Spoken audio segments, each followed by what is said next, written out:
it! Just do it! Don't let your dreams be dreams. Yesterday, you said tomorrow. So just do it! Make your dreams come true! Just do it! Welcome to Successful Dropout. This podcast is for the outliers, the innovators, the rebels, those that dare to dream and act on their dreams. I'm your host, Kylan Ginger. Join me as we find out what it takes to drop out, grind, and succeed. This episode is brought to you by Praxis. Guys, if you've been listening for a while and you're inspired to drop out, grind, and succeed and to start turning your dreams into reality, Praxis helps you go from student to startup in just 9 months, okay? To land your dream job or to start your own company, you don't need to sit in more classrooms or blast out resumes or go through years of training. You can start today. Praxis combines a 3-month professional bootcamp with a 6-month paid apprenticeship at a startup that leads directly to a full-time job. And startups aren't just for coders, by the way. There's sales positions, marketing, operations. Even if you're not sure what you're interested in, Praxis places you with a growing, dynamic company where you get paid to do work you love to do, where you get to become part of a team, and where you learn how to create value. It's not just an internship, it's real work. In addition to the apprenticeship, you complete an intensive education program that combines professional development training, skill building projects, and one-on-one coaching. You'll leave the program with a full-time job offer and the skills and experiences you'll need to work for any company that you want to work for or to even start your own company. No degree is required to get started on your career, guys. Whether you're an ambitious go-getter right out of high school, a creative thinker who's bored in college, or a college grad looking forward to something better than more school or a cubicle job, Praxis is a phenomenal resource for you. $50,000. Okay, $50,000 is the average salary that Praxis graduates are getting with these full-time jobs that they get right after the program in less than a year. If you want to learn more, go to discoverpraxis.com, discoverpraxis.com, and let them know that you found out about them through Successful Dropout and start turning your dreams into reality, guys. And with that being said, let's get to the show.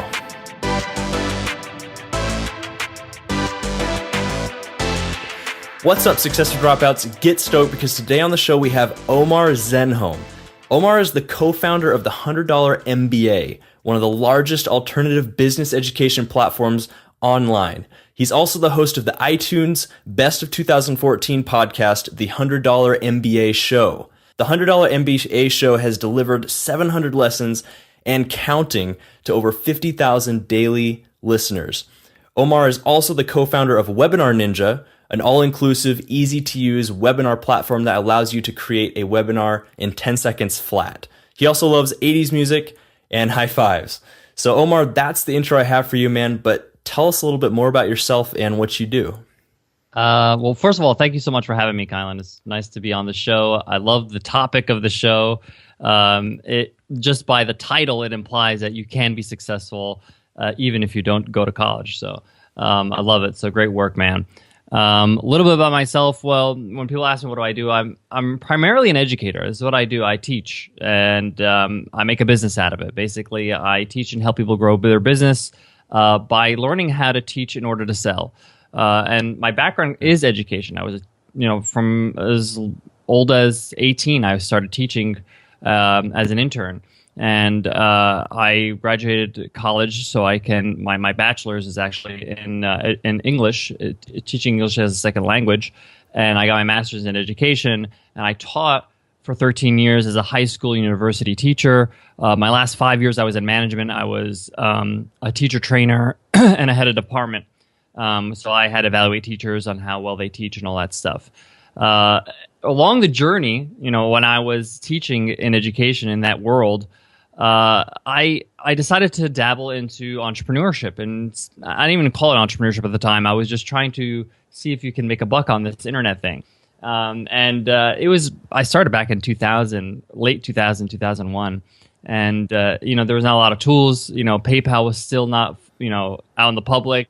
Right. It was just really hard. There was no WordPress, but I learned. And I read a lot of books, and it was a lot of fun, that journey. But along the way, I started to build some small businesses on the side. I had some failed businesses, of course. It's just part of my rite of passage. And I started to learn how to become an entrepreneur. I started to learn what kind of entrepreneur I'm going to be. And at some point along my career, which was around year 13, I realized, I think I could do this full time. I think I could be a full-time entrepreneur, and I want to take that leap. And I wanted to leave education and become an entrepreneur and start my own business, but I was a little bit insecure. I was a lot bit insecure, actually. And because I just felt like, well, I'm not a business person. I was looking at all these, business person in my head was like, Buffett or, Right. Branson or, these characters in our head, and I thought, I'm not that. I don't have this beautiful long flowing hair and stuff like that. So, but I was just like, okay, maybe I need to go to business school. You remember, I'm cemented in education. This is my profession. I got these degrees so I can get paid more. And that was the world I was coming from. I was teaching in academia, so I thought, oh, I should get my MBA. So I applied to Wharton Business School, got accepted, and I attended for a semester at Wharton Business School, thinking this is what I got to do so I could be a successful entrepreneur. And then as I was going through that semester, I was realizing, I know all this stuff already. I've already experienced all this stuff as I was building my businesses. And I started to quickly realize that I'm just doing this, for a piece of paper, for my own validation, right? It really doesn't matter, So I was lucky enough to have a really nice professor of mine who pulled me aside and asked me, like, well, what are you doing here, Omar? Like, why are you here? I said, I want to get my MBA so I could be a successful entrepreneur. And he said to me, kind of shook his head in like disappointment and disapproval, and just saying, that's not why you get your MBA. You get your MBA so you can get a middle management job at Goldman Sachs or Morgan Stanley. You don't need an MBA to be a great entrepreneur. In fact, if you wanted to spend your money on building a business, you'd be, one, more educational, two, probably more lucrative. And I thought to myself, wow, okay. And it was like a light bulb moment for me. I thought to myself, like, I wonder if there's other people who feel the same way. Like, I went to get an MBA to feel like, oh, I need to know what the truth of marketing is, or what's the real rules of sales. Like, I thought I had to learn this stuff. Right. And I thought to myself, how many people out there want to learn business but don't want to go to business school because they want to be an entrepreneur? They don't want to, work for a business or become a middle manager. So that's kind of my story in a nutshell. I dropped out. I started becoming a full-time entrepreneur without going to business school, without an MBA. And, I started the $100 MBA, and the rest is history. So tell me a little bit more about the $100 MBA, what it is exactly. Well, I often tell people it's exactly what it sounds like. It's a $100 MBA education. So you pay $100 one time. It's not reoccurring or anything like that. And we basically have created a course with many courses inside. Basically, we have 180 video lessons inside. We have 8 core courses and 5 extracurricular courses. The 8 core courses are really the meat and potatoes of the $100 MBA, which is things we cover like idea validation, how to make sure you validate your business idea, how to create kind of a marketing plan for your business. We talk about sales. We talk about finance. What are the options when it comes to financing your business? We talk about leadership. We talk about management. These things you're going to have to grow your team at one day. And these courses are in depth. They're in video. They have workbooks to go along with them. And then we have some extracurricular courses on things like how to leverage Google analytics in order for you to better your website. We have courses on how to specific to service-based businesses. If you have a service-based business, how do you start and run a service-based business? Because it's a little bit different when you have client work, and we have templates for invoices and things like that. So it's basically something that I wanted to create if I were a few steps behind. I really thought that I wanted something like this when I was starting up in business. Just the plain extractions of what I've learned through the over 200 business books I've read, the experiences I've had, the failures I've had, and I wanted to make affordable because MBAs, especially Ivy League MBAs, are known to be $100,000 and more. Right. And I thought $100 would be kind of just like a kick in the teeth. So I thought, okay, let's just make it $100. And it really wasn't a money play. I really just wanted to do this because I am a teacher. I come from a teaching background. I thought I would be best to use my skills as a teacher on video and make it in a course format. So I'm curious, why do you think that alternative forms of education, and specifically, I guess, $100 MBA, is better than a traditional MBA? Why do you think that? It's a good question. Better is a relative term, Right. but I definitely, one of the things I got a question that is asked a lot in the community as well as just in interviews is do you believe people should get an MBA? And I say it depends on your goals. If you want a job that's high paying right out of the gate, and you're not really interested in starting your own thing and creating your own thing and becoming your own entrepreneur, building your own business, then an MBA could be a good investment, meaning that you might get an ROI on it. Now, there are some breakdowns that I do on the blog. I have an article where it talks about like how much money you're actually paying through interest, student loans. Mm-hmm. At the end of the day, you're probably going to break even after 20 years of work because you have other expenses in life too. Like after you finish your MBA, you're going to get a job. You're probably going to get a good job at a good place, and you don't want to, live in a dinky apartment. You want to probably, live a little, have Right. a car, things like that. So you're going to have expenses, and the more expenses you have, obviously, it's going to be harder for you to pay off your loans. So there's a trade-off there, but there is an ROI at some point, depending on what kind of job you get, what you get paid, and if you're looking to become, a middle manager at a good corporation that's going to give you some benefits and give you a great salary, But if that's not your path, if you want to become an entrepreneur, I talk about MBAs. If you go to a business school, they're going to give you 3 things. And as an entrepreneur, you got to ask yourself, can I get those 3 things outside of the MBA, outside of that institution? And those 3 things, in my opinion, is the actual education, the information they give you. Right, and they don't have a monopoly on education. The information that they teach you is available everywhere. It's actually available and easily available outside of these walls. A lot easier. It's a lot easier to digest too, with courses and great books that have. I mean, the books I've read along the way have greatly influenced me a whole lot more than anything I've learned in a classroom. The other thing is that a lot of people don't understand, because I was a teacher, I was an educator, I was an administrator for a very long time. Is that in these institutions, it's very hard for them to give you up-to-date information. It's very hard for them to give you the latest in business information. Why? Because the curriculum has to be set out way in advance. It has to be set out years in advance. So if something changes in business, it's very hard for them to change the curriculum. And you might ask, well, why? Why don't they just change it? Well, because often the curriculum is tied to an assessment. And an assessment is not given by the actual institution. Usually the assessment is by an external body, which has an agreement with them. We'll supply you the assessments and you pay us money, da-da-da-da-da. So it is a business at the end of the day, these institutions.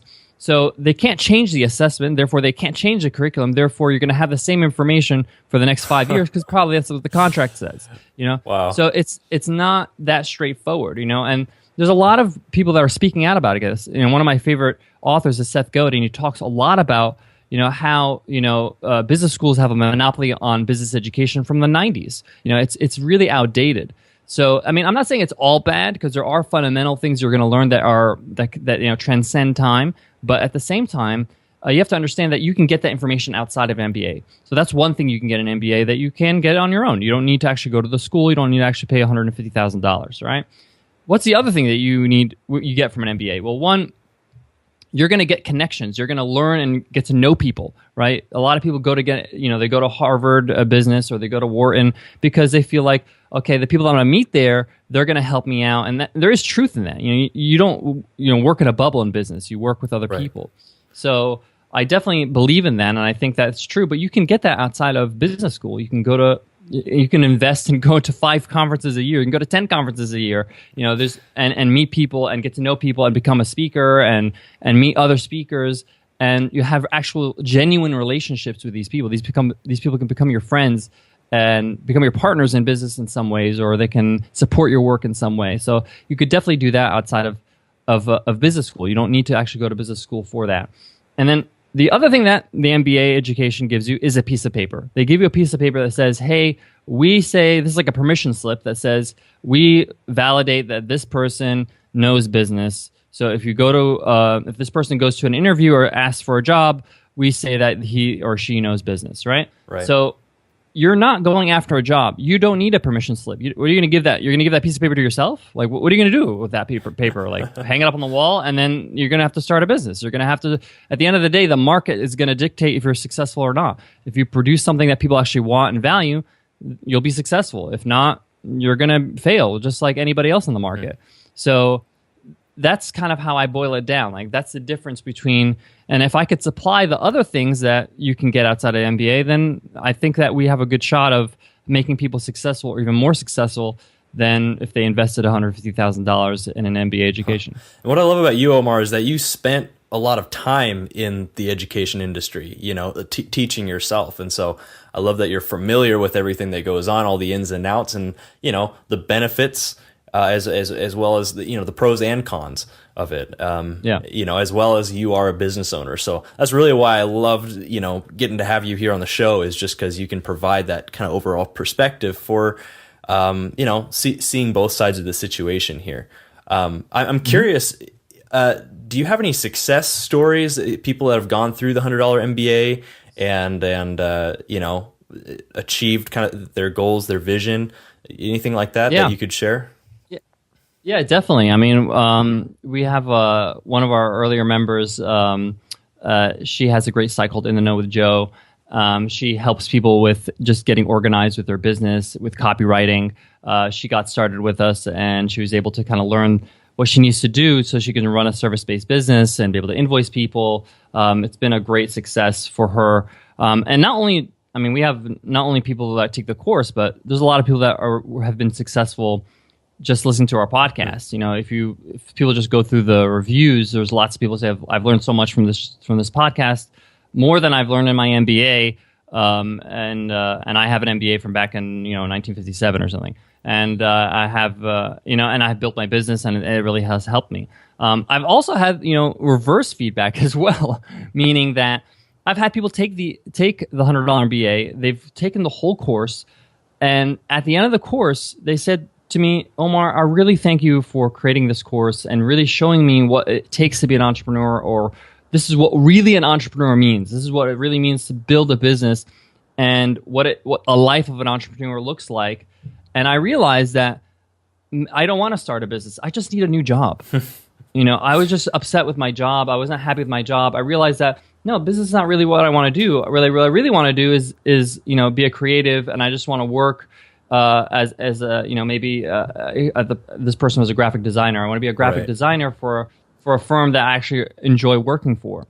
And it was, for me, that's just as good, because he had a realization that, you know, instead of wasting my time and money, I'm just in the wrong place right here. If I just had the right circumstances or the right job, I would be happy. And that fits my personality, it fits my skills, that fits what I see as being happy. You know, for me, that's great. And for some other people, it's not, because some people, that they feel like they want to be in control and they want to create something for themselves. I'm curious to know what you think of kind of the future of education and where it's headed, especially, I guess, education or earning a degree. Anyone earning a degree who's considering maybe going into the tech industry, even just to get a job or to do a startup or something. Because, you know, I feel like, I mean, it's such a huge industry, but I feel like there's starting to, little pockets of communities, you know, are starting to sprout, like $100 MBA, or like, I don't know if you've heard of, you know, discoverpraxis.com, or yes. I think it's called Make School, down in San Francisco, you know, stuff like that. And I'm curious, you know, do you see kind of a larger cultural, you know, shift kind of away from, I guess, you know, the cult of college kind of coming in the near future? Well, I definitely think it's already here. I think a lot of people think, oh, you know, going to a college, going to an institution, whether, you know, distance learning online, or if they actually go to a physical building, you know, that's just the way it is, and that's how it's going to be. Well, it's already changed drastically in the last 10 years. Some industries are completely overtaken by online learning now. One of those industries who've been a pioneer is the industries of coding and programming and design, all that stuff. So like right now, if you want a $100,000 job and you want to, if you're dedicated enough to, spend 6 months of your life, you can become a pretty snazzy developer. You can learn Ruby on Rails. You can learn, PHP. You can learn whatever you need to do and get a job. I mean, there's blogs out there that people learn how to code in 12 weeks, and where they're just like, they're desperate. Like, I lost my job. I don't know what to do. I heard that coding is a good thing. They went all in, super intensive, 12 weeks, and they're a developer. They get a job for 6 figures. Because at the end of the day, when in that industry, they've come to the point they're like, we don't really care as long as you could do the job. They don't hire people based on where they went to college for the most part, especially startups where they're looking for people that are hungry and they want to learn and they want to grow. They're willing to pay the person if they can produce. And usually in these positions, they put them on a trial period or they ask them to do a task or a project to kind of as their interview. And if they're able to pull it off, then they got the job. So, I mean, that industry has already kind of, no one actually, computer science is really not studied that much anymore at the university level because there's all these great places like Code Academy and Treehouse and, Code School and all these people they've kind of come into the fold and said, hey, you can learn this online, you can pull it off, it could be interactive. And I think that's going to start to bleed everywhere else. I think it's already, kind of done that in business, language learning, things like that. It's just all about the industry, though. The marketplace has to accept it. The reason why it works for coding is because industries and companies are accepting people and giving them jobs based on their skills rather than their degree or a piece of paper. Once the industry starts doing that in different industries, like if teachers are going to get hired based on how well they teach, based on what they learned, theoretically or through practice online, then maybe things will start to change. But again, it takes some time, but it's already here. And I think it's all going to be about just-in-time learning, which is I need to learn something because of the certain situation now. I will learn it now. I don't need to sit in a classroom for 4 years. Like I remember it used to boggle me as a teacher. How in the world does that make sense to sit in a classroom for 4 years and then now do the job? I don't like. Are you going to remember what you did in day one of semester one of year one of your freshman year? No, of course not. So that means that stuff is useless.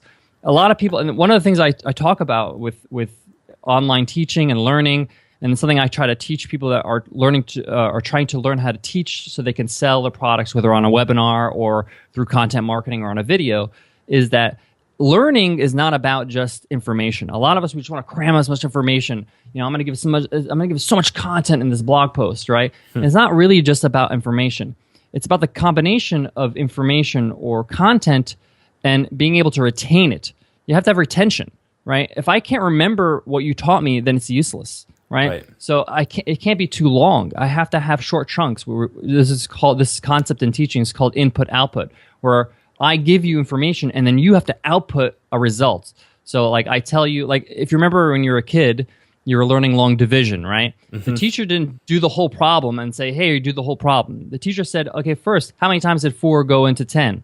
And you say, 2 times. Okay, and then you do that on your paper and you write 2 on top. Right? What's the remainder? Okay, there's 2 remainder. Where we put that? You do a step-by-step input, output. Why? Because if you did all the steps, you're not going to remember step 1. You need to master step 1 before you master step 2, and then you go through the whole process over and over so you can remember all the steps, right? And that's how our brain works. We can't just get information and just remember it no matter how much it is. So that's kind of what I think things will start to progress online, is that I will learn things and then I will use it in my job, in my profession. Right. And then when I need to learn something else, I'll do the same thing again. Right. The experience factor, which is kind of what I hear when you say output, is actually having the experience, applying the knowledge to the real world.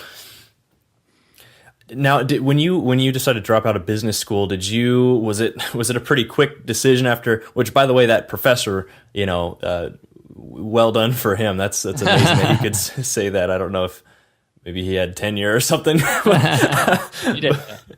But yeah. I mean, when you made that decision, were there any fears involved? Did you already have like some of these online businesses you were talking about, going, or was it just a? Well, I was 30 at the time, so I wasn't a young guy. Like I already have my master's in education.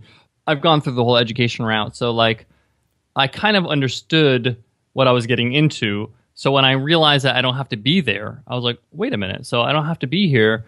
I could save $100,000. I can save a year of my life.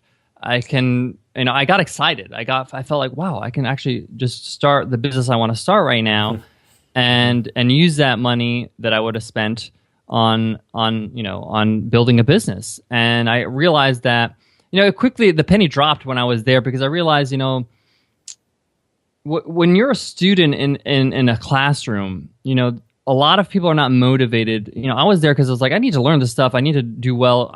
This is my life here. I need to eat, I need to be able to build a business so I can, survive, and people that are not in that mode are not that hungry. And I really believe that environment is very important. So I was really actually eager to get out of the environment, because I needed to be surrounded with people that were in the same place as me. And that is the entrepreneurial community, not, a student community. Like, it's hard. And it was hard for me because I wanted to be around people that achieved things, that were doing great things. And when you're a student, and there's no offense if you're a student, you're just not doing that. You're going to class every day. That's what you're doing. You haven't done anything yet. You haven't created anything yet, right? Maybe you have, unless you're, Zuckerberg or something. But the point is that, it's very hard to, actually be at that age and also have. And I really felt the pressure, because I was racing against time. I would see all these young people that are running great startups. Every year that rolled by, I was getting older and older, and I realized, I need to put the pedal to the metal a little bit. But so that's kind of how I felt. So I was kind of eager to get out there, and when I kind of got validation from somebody else that it's a good choice, I thought, okay, let's do it. What do you think it is about you, Omar, personally, that makes you the kind of person that would do that? I mean, are you someone who's more prone to questioning things, or an outlier, maybe a rebel? What would you say? I mean, that's a tough one. I mean, could you give me a little bit more information, just so I can? Yeah, well, I mean, because I think there's a lot of students out there that they enjoy the thought of it. It's a very kind of romanticized image, I guess, now, when you have things like Zuckerberg and these incredible startup stories that people had from your dorm rooms, and actually a lot of people that I have on the show. Our first guest was Nathan Ladka, who sold $73,000 out of his dorm room before he dropped out. And so I would find it interesting just to get a little insight into the kind of person that you are. Yeah. Because I also think that age, I remember being that age and not really knowing like exactly who I was or what I really wanted to accomplish, in life, to be able to, because I guess what I'm saying is it takes a lot of kind of self-awareness, to know if this is a good decision for you. And so just trying to understand a little bit more about who you are. Okay, at the time when I dropped out of business school, I already had some successful businesses under my belt. Like, I already kind of knew I could do this. Like, I already made money, If you've never made money, like even I'm talking like at the flea market, then you really need to do some validation in yourself. Find out if you can be an entrepreneur, if you have what it takes. A lot of people think that anybody can be an entrepreneur. I'm not a believer that anybody can be an entrepreneur. That's like saying anybody could be LeBron James. No, like LeBron has some gifts. He worked on those gifts, and therefore he's great at it. That's why he's the best at it. I was just watching this documentary of the person who is the voice of Elmo. Like Elmo's the most popular Muppet of all time, right? And we think, no one ever thinks like who's behind Elmo, but the person behind Elmo he's been creating Muppets since he was like 5. He's been trying to be. He was obsessed with Jim Henson. Like. It takes that kind of person to be the best at something. I'm not trying to make people feel like they can't do it or discourage them in any way, but I'm just saying that you have to find out, do you have it in you? And you have to at least give yourself a chance to prove that to yourself before you make a move, before you decide to quit or drop out of school. Create something online. I have these challenges I give our students where it's like, one of them is the 24-hour challenge where you create something in 24 hours and sell it online. I don't care what it is. Create a one-page, 10 tips on how to use Google Calendars. and sell it for $1. It doesn't matter. The point here is not to make $1 million. The point here is to actually create something, put it out in the world, and ask for a sale. Can you actually do that in 24 hours? Force yourself to do that, right? And if you actually could pull it off, that's a good sign. That means that you actually have the drive to actually follow through and not be cynical and not say, oh, whatever, this is a waste of time. It's 24 hours. Yesterday just went by and you didn't do anything. So Yeah. just do it. Stop pretending like this doesn't matter, So you have to test it out. You have to see if you can actually sell something. You actually can create something for yourself. Can you put something out there consistently? One of the things that make a successful entrepreneur, or just when I say successful entrepreneur, I just mean somebody who can live off their venture, off their business. That's success to me, right? That doesn't mean you're a billionaire or you're Elon Musk. It just means that you're actually making a living being a entrepreneur. So my advice is that you have to see if that's possible for you. Can you do that? Can you actually ask for a sale? Can you actually create things consistently? That's a very hard thing. Being consistent is very hard. And that's the key to being very successful at anything, really. But with entrepreneurship, you have to be consistent. Can you write a blog post once a day for a week? Right? I'm not saying do it for a year. Do it for a week. Can you write one blog post a day for a week? Can you do that? If you can't do that, you got to ask yourself, do you have the drive? Can you do that? Maybe you need to be in the classroom where everybody tells you what to do. Like, I'm being a little tough here. I'm giving a little tough love here because you have to deal with reality. I'd rather you deal with that and say, you know what, I dropped out. I can't get back in, all that stuff, Get real with yourself. If you really want it, it's not about, wireframes on a pizza box. It's about, can I actually do things consistently and create on a consistent basis? Phenomenal stuff, man. Great, good word. And I'm curious hearing from you too. If you could, you got your bachelor's, you got your master's, and you've been involved in education, or you were involved in education for a long time. If you could go back, you mentioned that you were kind of 30 when you came to this realization that you didn't need this required degree to start a business. If you could go back and do it over, would you still earn those degrees? Would you still spend just as much time in kind of the traditional, you know what I'm saying? Yeah, definitely. That's a tough question because I learned a lot along the way, definitely as a teacher, as an educator.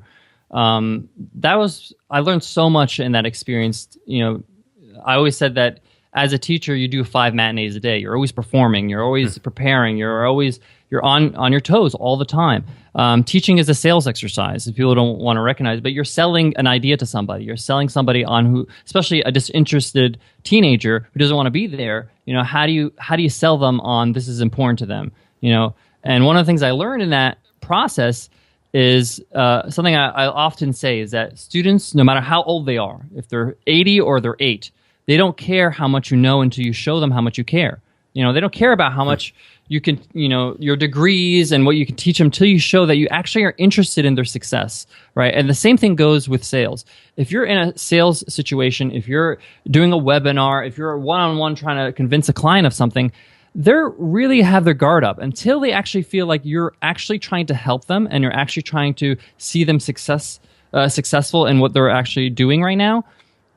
Then they're really not going to have, the door's not open. You got to make sure that happens first, and then they'll start to listen and start to see, oh, I see what you're saying here. Maybe this is a good idea. Maybe we should go down this route, because they start to trust you. They start to trust that this person has my best interest in mind, right? And that's something I really learned as a teacher, and other things as well, which has really helped me.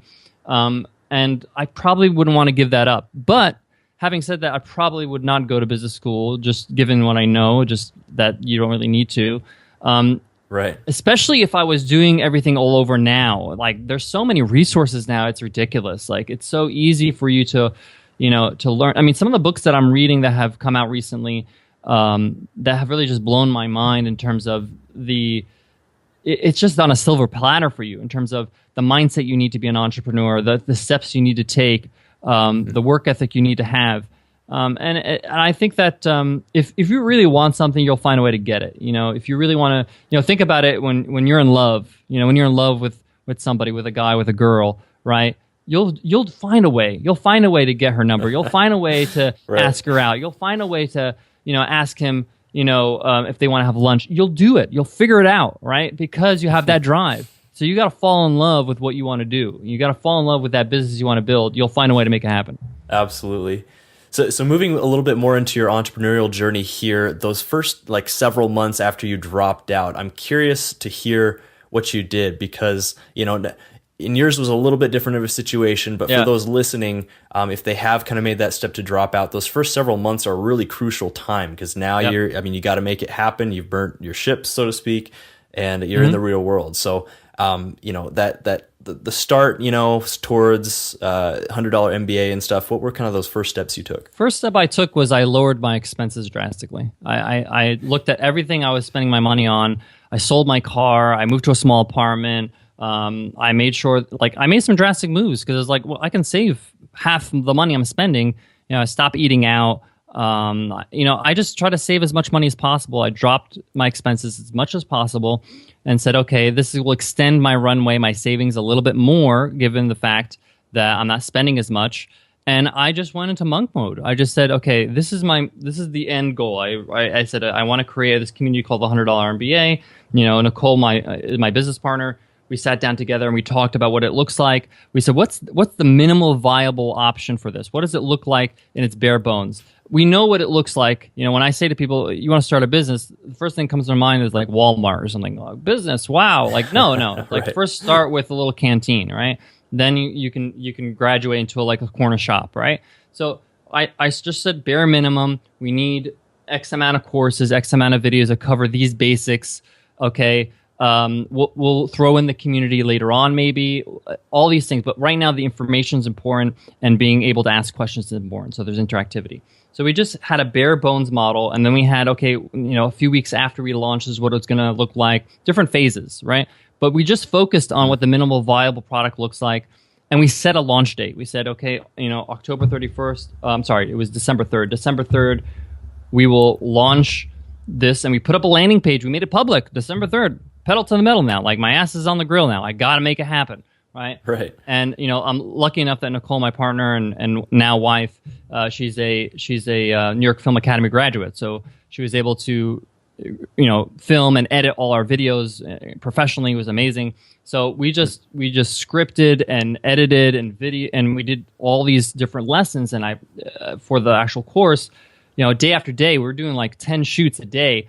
Editing, there's whole lessons, there's whole courses, I think we redid like 30 videos or something, just because we would watch the footage and say, it's not exactly what it needs to be, the lighting is not so great, blah blah blah. We redid them all, just because we wanted to make sure it's quality. You want to make sure you're making a great impression, even if you don't have a lot. Say for example, you're running a course and the course has 7 videos, right? If those 7 videos are quality, it's better than having 18 videos and they're shit. I'm sorry if I curse, sorry, but or if they're crap, But the point here is that quality is very important, and we wanted to make sure that we did that. So we had a date that we had to launch for. We made the announcement. We gave some incentives for those who are founding members to be a part of the community, and we were able to launch on time. I mean, just barely, but we did it. And people ask us how did you pull that off? It was a matter of maybe 2.5 months, right? And in those 2.5 months, we took 2 days off. 2 days off, and that's just because one was ill and the other one was ill the other day. We just had to take a break because we were so tired, and that's what it takes sometimes. I had vacations after that. I had a good time and I got to travel, but the point is that wasn't the time to chill. That was the time to really buckle down and make it happen.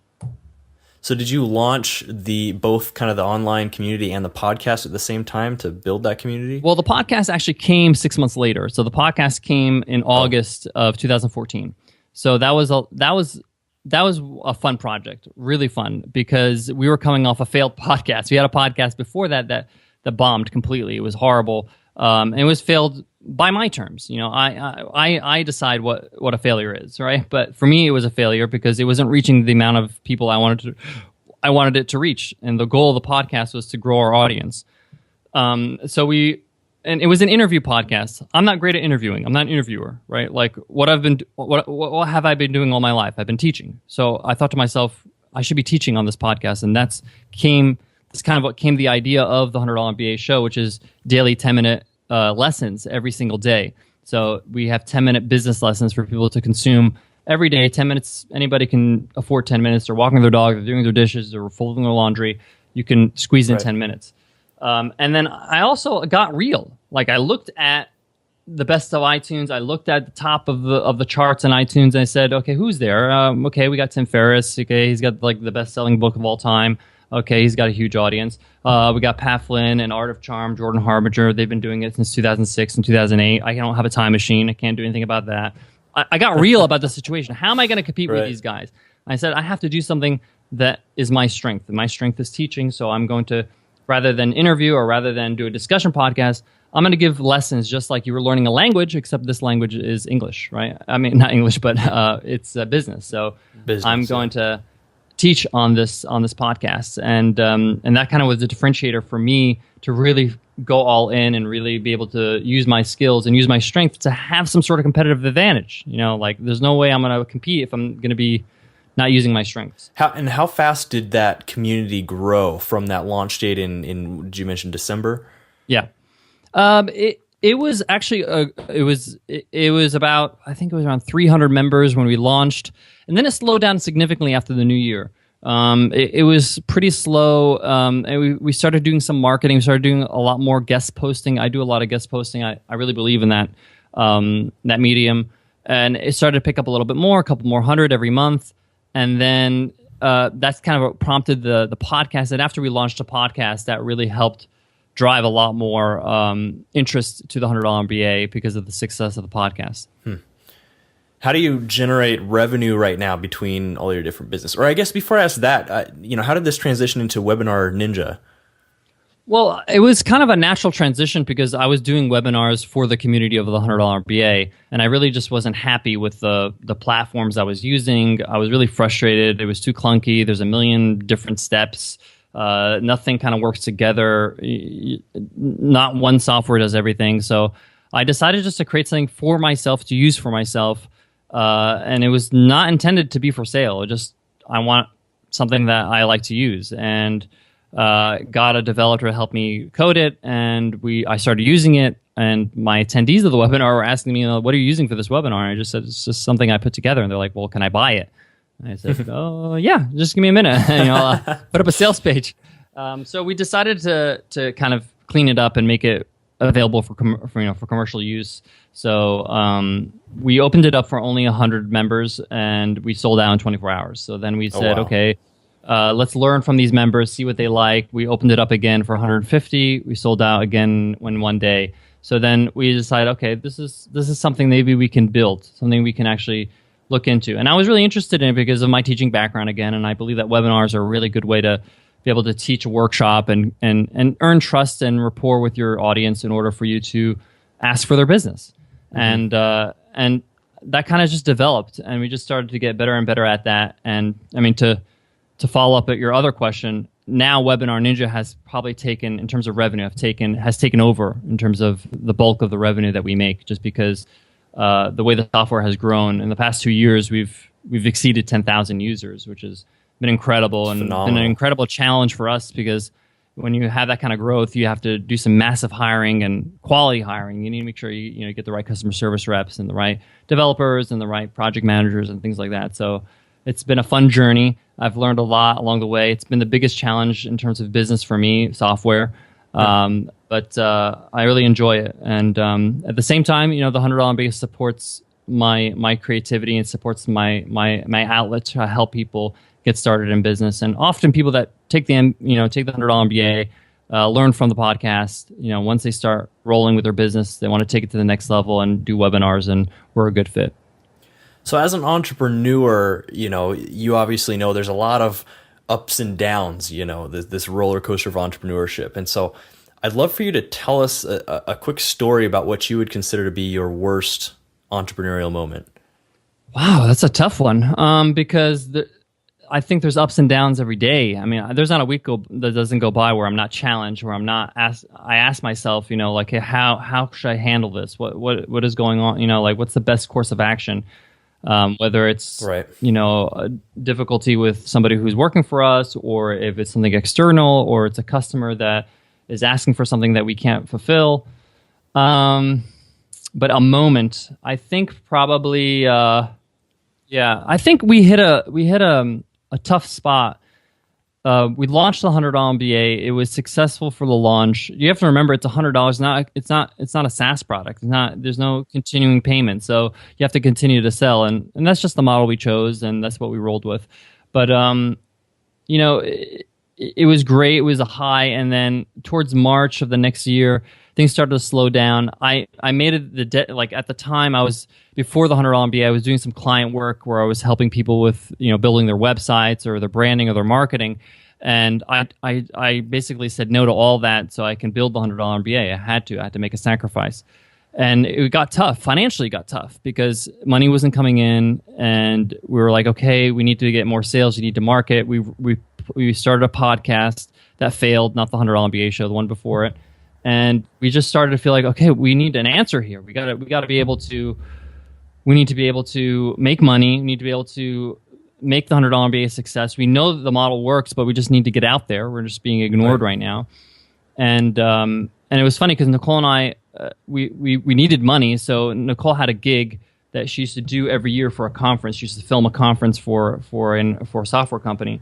And they would approach her, and normally we would say no because we were busy with our business, but we needed to pay our bills. So she said, "Yeah, we'll do it." And it was in New York, but we decided, because it was short notice, we really couldn't get the best flights. So we decided to drive to New York from San Diego. We're living in San Diego, so we drove from New York to New York and back. And that trip was great because with the open road, we had a chance just to talk about our business, to talk about what we're doing, talk about what's not working. And that's kind of where we got the idea for the $100 MBA show, the podcast, that really was kind of, if you want to say like most public success for us at the time, it was really what we needed. And for us, it was just a good turning point where it's like, okay, we still have a chance of turning this around. And that's when we decided to really dedicate our time to building this podcast, making it work. Even though we had a failed podcast, we there's no reason to think that it's going to be successful other than, understanding that if we use our strengths, we'll be better at it. I took a lot of time and working on the launch of the show and all that stuff. And when it did, it was pretty incredible. We were outranking Startup and Tim Ferriss and things like that. And we were just like, what in the world? Like, it was incredible for us because, when you have a very tough time, when you hit kind of a tough space, you have to, I really believe in order for you to be successful in business, you have to have this belief that things are going to be okay. You have to, what they call it, suspend disbelief. You have to suspend disbelief for a bit, like, this is not the reality. Things can get better. And you just have to tell yourself that until it does get better, until you can push through. As long as you keep trying, right, as long as you don't give up, you'll be okay. It's easier when you have somebody with you, when you have options financially, like if you can pick up a job here or there, or even if that's just like waiting tables, that's fine until you can actually get out of that rut. Now, on the flip side of that, what's more of a light bulb or an aha moment that you experienced during your entrepreneurial career so far, and what did you learn from that? Yeah, I think a lot of entrepreneurs struggle with who they are. They feel like they need to be a persona. They need to be some sort of Tony Robbins or something. They feel like they have to be some sort of character instead of just being themselves.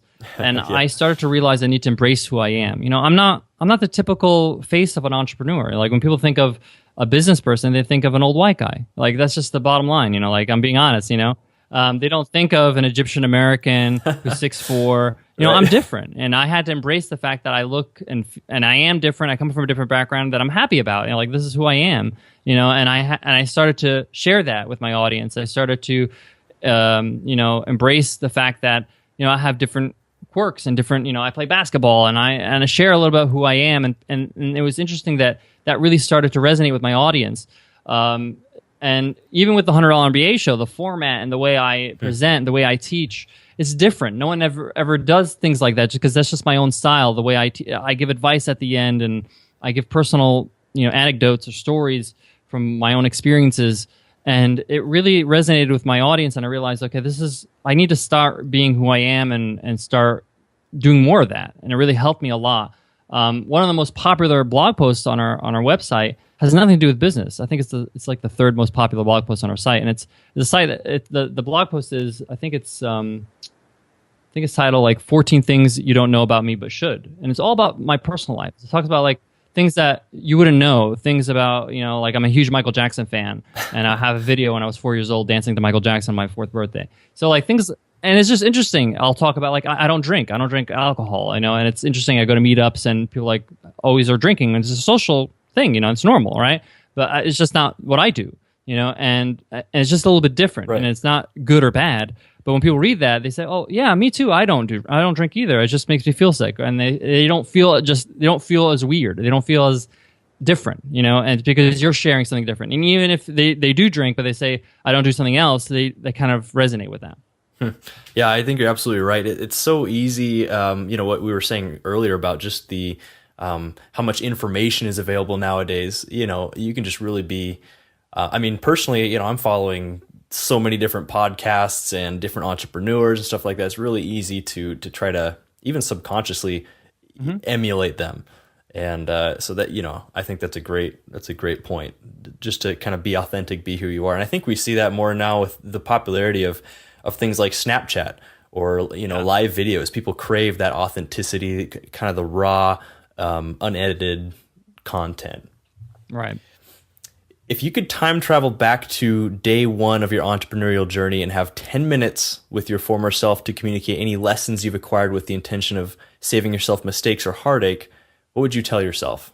Oh, wow. I'd probably tell myself to be patient and make a conscious effort to be around people that are better than you, that make you feel like you stink, that you suck, you're not good at what you do. That's the best way to grow. Where you're surrounded by people and they're like, wow, that's a great answer. That's a great thing to say. I didn't think about that. Oh, I would have done that completely differently, which is completely wrong. That's a good environment to be in because that's how you grow. You don't, if just use a sport metaphor, if you're, a college basketball player, right?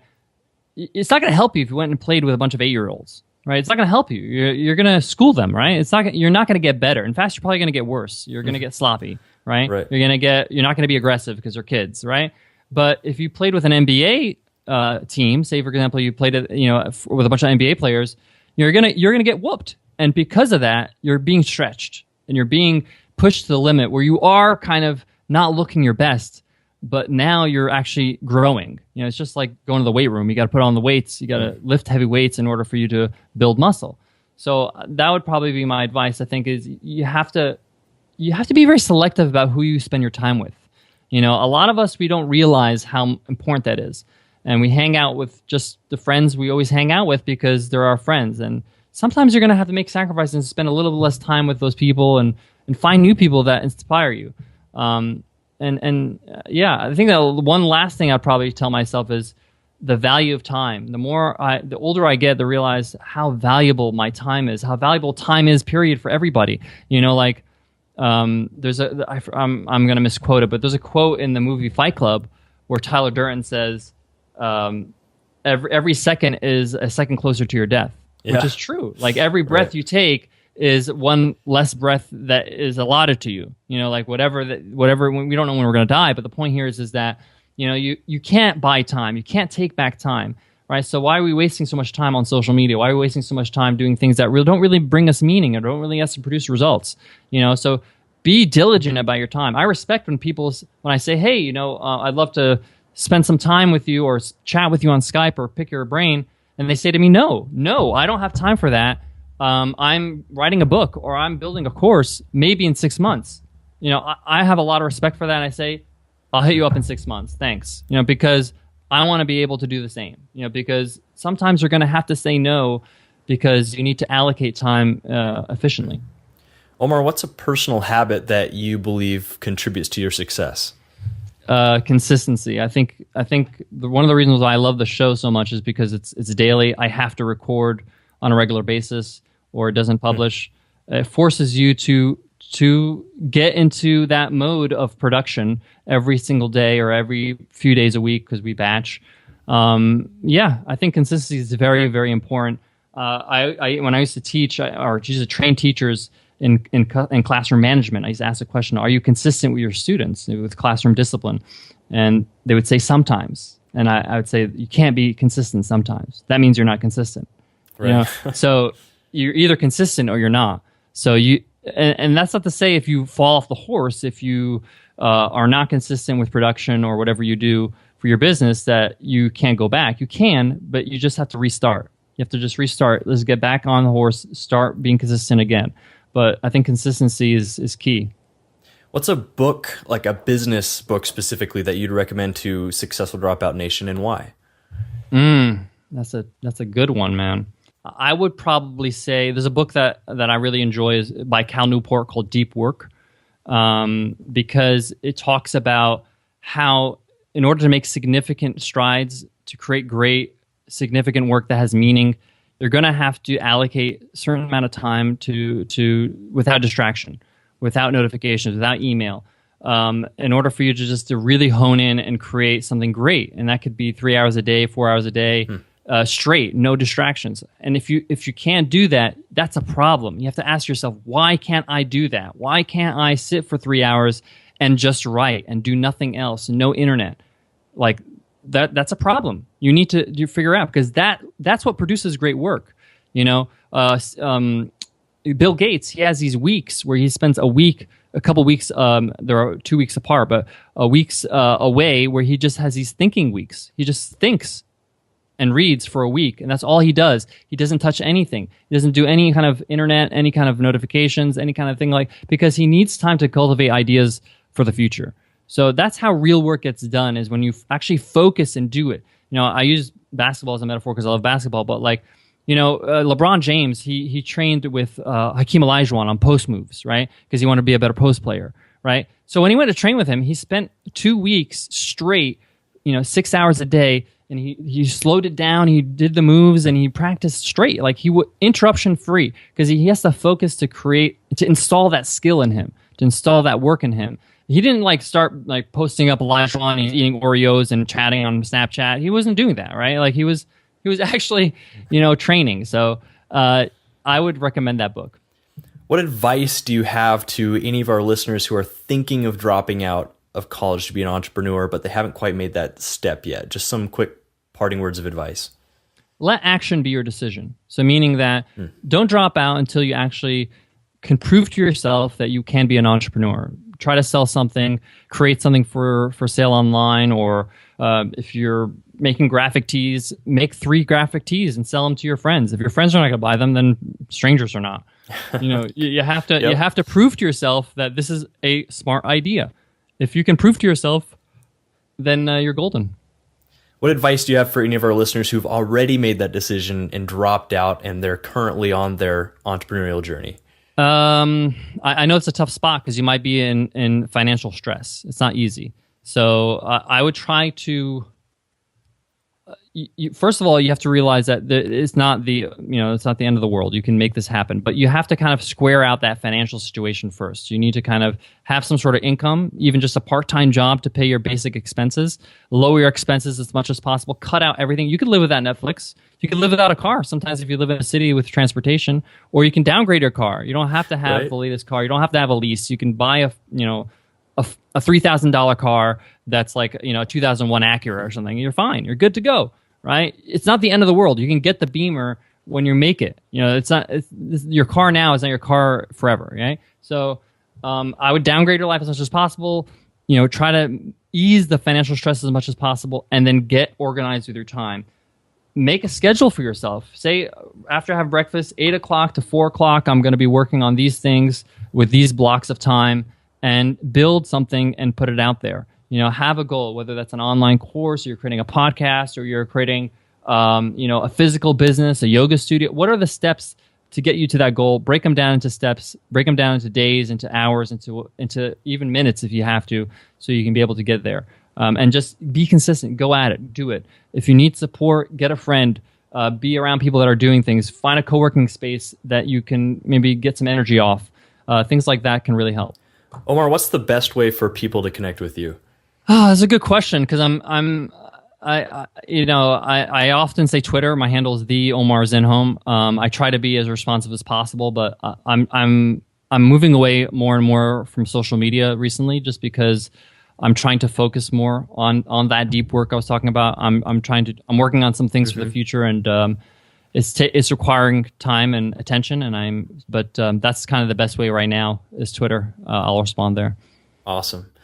Well, successful dropouts, you've been hanging out with Omar and Kylan, learning what it takes to drop out, grind, and succeed. For everything we talked about today, head over to successfuldropout.com and type Omar into the search bar, and the show notes will pop right up.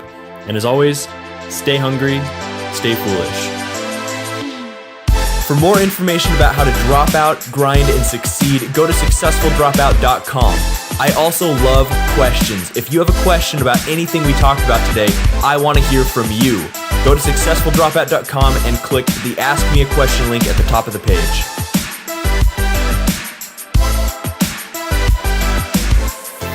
Successful Dropouts, if you could go to iTunes and leave a positive rating and review, it would help this show out a lot. I know you're busy, I know you got a lot going on, but if you do that, it helps this podcast rank, it helps other people listen to it and gain value just like you have been. Thank you so much in advance.